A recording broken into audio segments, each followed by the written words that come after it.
Good morning students ఈరోజు నేను మీకు जिस देश में गंगा बहती है गीत का सार अपने शब्दों में लिखिए जिस देश में गंगा बहती है ఆ కవిత యొక్క సారాంశాన్ని నేను ఎక్స్ప్లెయిన్ చేయదలుచుకున్నాను చూడండి అందరూ కూడా सारांश जिस देश में गंगा बहती है इस कविता के कवि का नाम श्री शैलेंद्र कुमार है।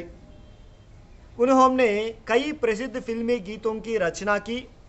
उन्हें 3 बार फिल्म फेयर अवार्ड भी मिले।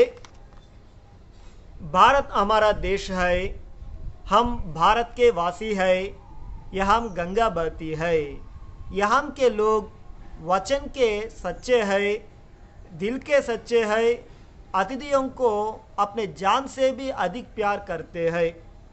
यहाँ के लोग लालची नहीं, अपने लिए जो मिला है उसी से जीवन बिताते हैं।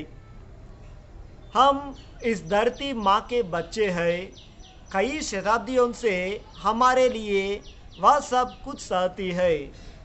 जिस देश में गंगा बहती है हम उस देश के वासी हैं।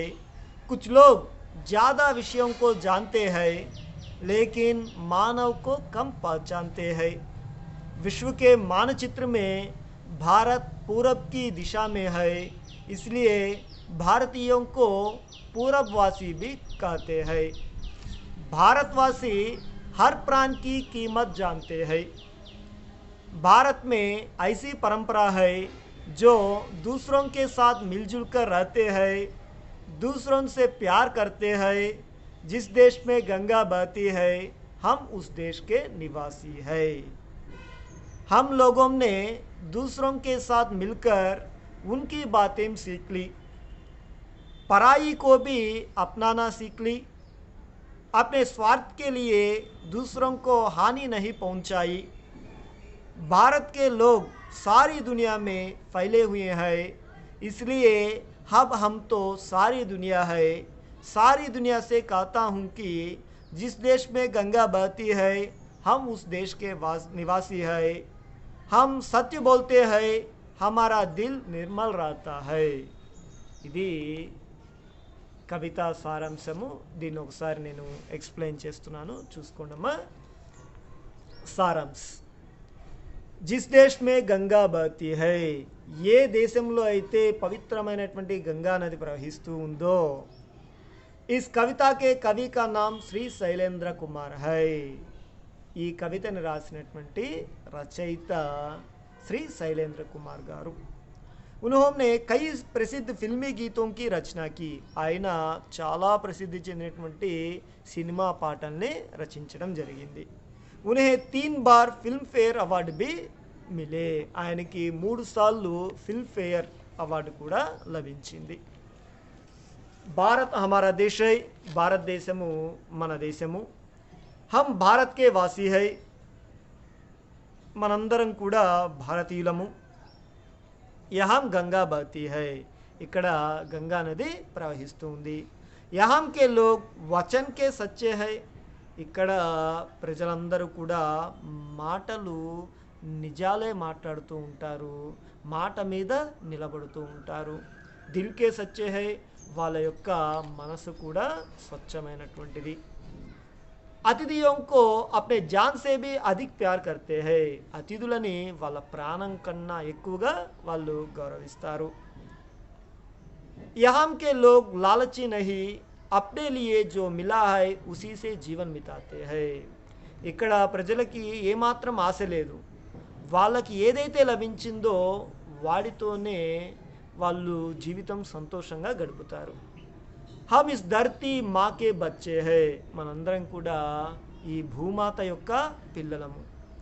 कई శతాబ్దిयों से हमारे लिए वह सब कुछ सहती है, కొన్ని శతాబ్దాలుగా మన యొక్క బాధల్ని అనుభవిస్తుంది, మనం పెట్టేటువంటి కష్టాలని ఈ భూమాత ఓర్చుకుంటుంది। जिस देश में गंगा बहती है हम उस देश के वासी है, మనము ఏ దేశంలో అయితే పవిత్రమైనటువంటి గంగా నది ప్రవహిస్తుందో ఆ దేశం యొక్క పౌరులము। कुछ लोग ज़्यादा विषयों को जानते हैं, కొంతమంది చాలా విషయాలు మాకు తెలుసు అని అనుకుంటూ ఉంటారు. లేకిన్ మానవ్ కో కమ్ పహచాన్తే హై, కానీ వాళ్ళు మనుషుల్ని చాలా తక్కువగా చూస్తూ ఉంటారు. విశ్వ కే మానచిత్ర మే భారత్ పూరబ్ కి దిశా మే హై. ఈ ప్రపంచ పటంలో చూసినట్లయితే మన భారతదేశం ఎక్కడుంది? తూర్పున ఉన్నది. इसलिए భారతీయం కో పూరబ్వాసి भी कहते हैं.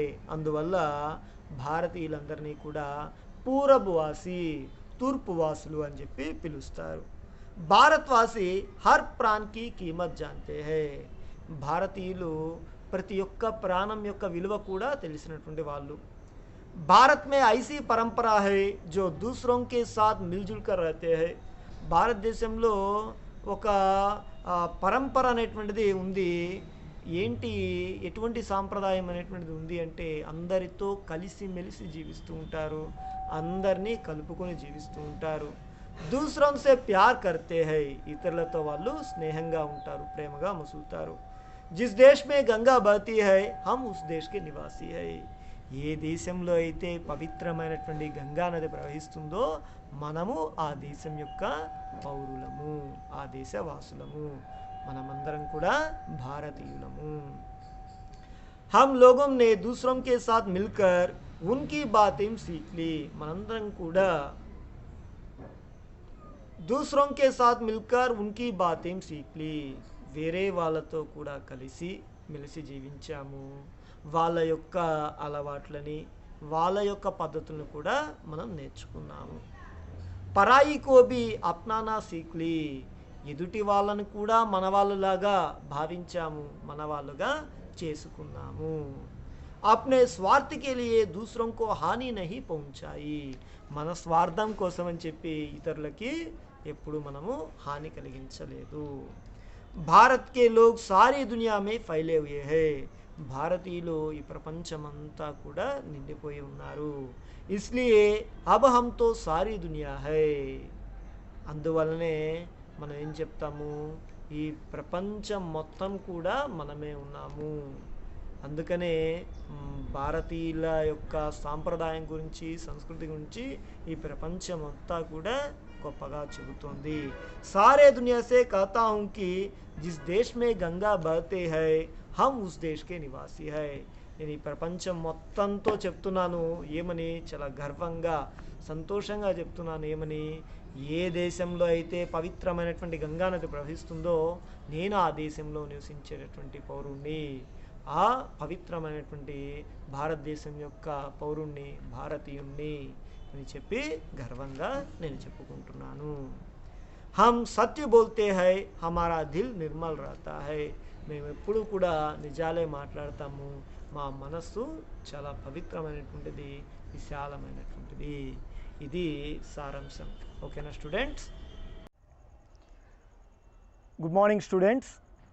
నిన్న మీకు జిస్ దేశ్ మే గంగా బహతీ హై అనేటువంటి పాఠ్యాంశంలో పిక్చర్ క్వశ్చన్స్ ఎక్స్ప్లెయిన్ చేయడం జరిగింది. తర్వాత వచ్చేసి అర్థగ్రాహత, ప్రతిక్రియ, అభివ్యక్తి, సృజనాత్మకత ఎక్స్ప్లెయిన్ చేస్తూ ఒక వీడియో మీకు పోస్ట్ చేశాను. ఇంకో వీడియోలో వచ్చేసి మీకు ఉద్దేశ్య, కవి పరిచయ్, కవితా కా భావార్థ్, తర్వాత సారాంశాన్ని ఒక వీడియోలో పోస్ట్ చేశాను. ఇప్పుడు వచ్చేసి నెక్స్ట్ రోమన్ ఈ చూడండి, దేశభక్తి కి భావన పర్ 4 పంక్తిयों में కవిత లిఖే అని ఇచ్చాడు.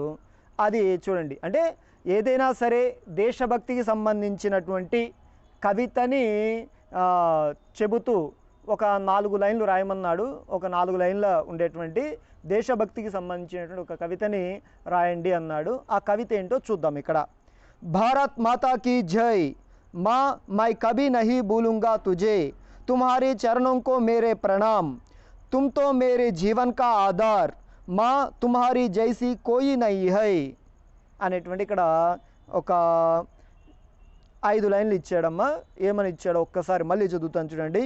భారత్ మాతా కీ జై, माँ मैं कभी नहीं भूलूंगा तुझे, तुम्हारे चरणों को मेरे प्रणाम, तुम तो मेरे जीवन का आधार, माँ तुम्हारी जैसी कोई नहीं है.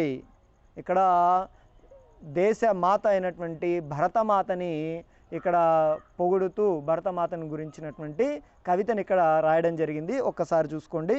భారత్ మాతాకి జై, భారతమాతకి జై కలగాలి, వందనము. సో భారతమాత నీకు జయమగుగాక అని చెప్పారనమాట. మా మై కభీ నహీ భూలుంగా తుజే, అమ్మా నేను నిన్నెప్పుడు కూడా మర్చిపోను, నేను నా దేశాన్ని ఎట్టి పరిస్థితిలో మర్చిపోను అని చెప్తూ ఉన్నాడు. తుమ్హారే చరణంకో మేరే ప్రణామ్, అమ్మ నీ యొక్క పాదాలకి నా యొక్క నమస్కారములు, నేను నీకు శిరస్సు ఉంచి నమస్కరిస్తున్నాను, నీ పాదాలకి నేను మొక్కుతున్నాను. తుమ్తో మేరే జీవన్ కా ఆధార్, నువ్వు నా యొక్క జీవితానికి ఆధారము, నువ్వే నా జీవనానికి ఉన్నటువంటి ఏకైక ఆధారము.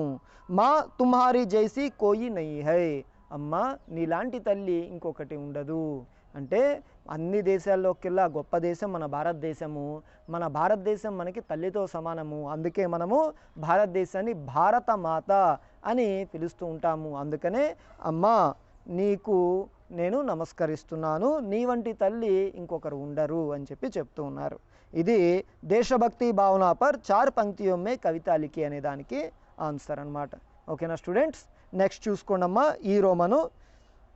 इस गीत में आपको कौन सी बातें बहुत अच्छी लगी क्यों, మీకు ఈ కవితలో ఏ భావాలు, ఏ పదాలు, ఏ వాక్యాలు మీకు బాగా అనిపించినాయి, చాలా నచ్చినాయి, అవి ఎందువల్ల అని అడుగుతున్నాడు. అంటే ఇందులో మీకు కొన్ని పదాలు వాడడం జరిగింది, కొన్ని మాటలు వాక్యాలు చెప్పడం జరిగింది కదా, అవి మీకు చాలా బాగా నచ్చినాయి, అది ఎందువల్ల నచ్చినాయి అనేది ఇక్కడ చెప్పమన్నాడు. చూడండి.